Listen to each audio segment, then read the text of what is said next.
দ্বিতীয় শ্রেণীর শিক্ষার্থীরা, তোমাদের প্রাথমিক গণিত বইয়ের 17 পৃষ্ঠা, আমাদের অধ্যায়টা হলো যোগ ও বিয়োগ সংক্রান্ত সমস্যা। আমরা এখন 17 নম্বর নিয়ে একটু কথা বলবো। বিকাশ বড়ুয়া 1000 টাকা নিয়ে বই মেলায় গেলেন। বই কেনার পর তার কাছে 200 টাকা রইল।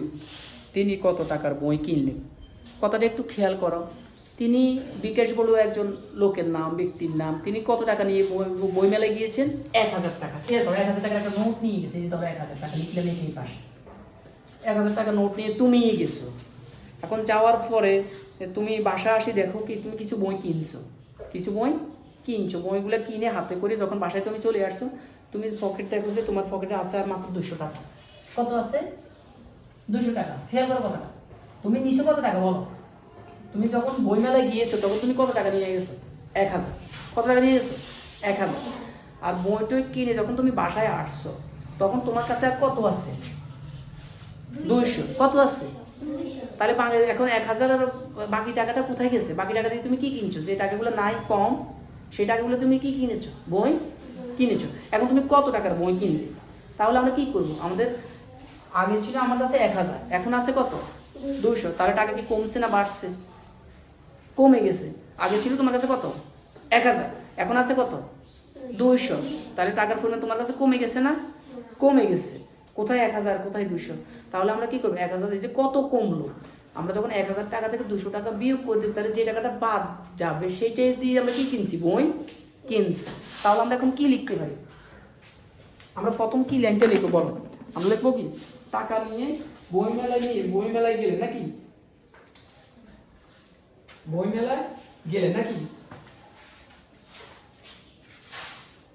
বই বই মেলায় নিলে কত? বিকাশ বলবো বই মেলায় কত টাকা নিয়েছে? 1000 টাকা। 1000 টাকা। এই 1000 টাকা বই মেলায় নিলেন 1000 টাকা। বই কিনলেন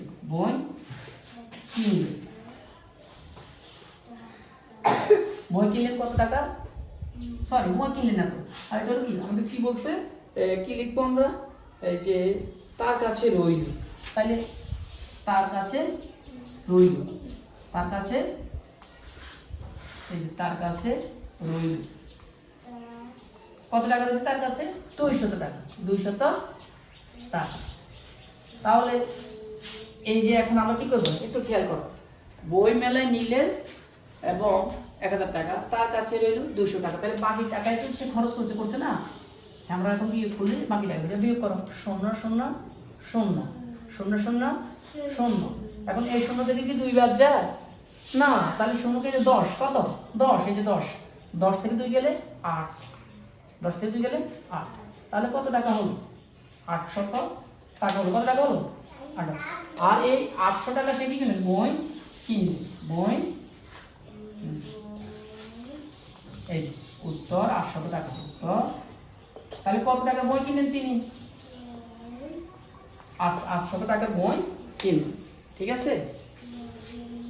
হ্যাঁ, 800 টাকার বই কিনলেন।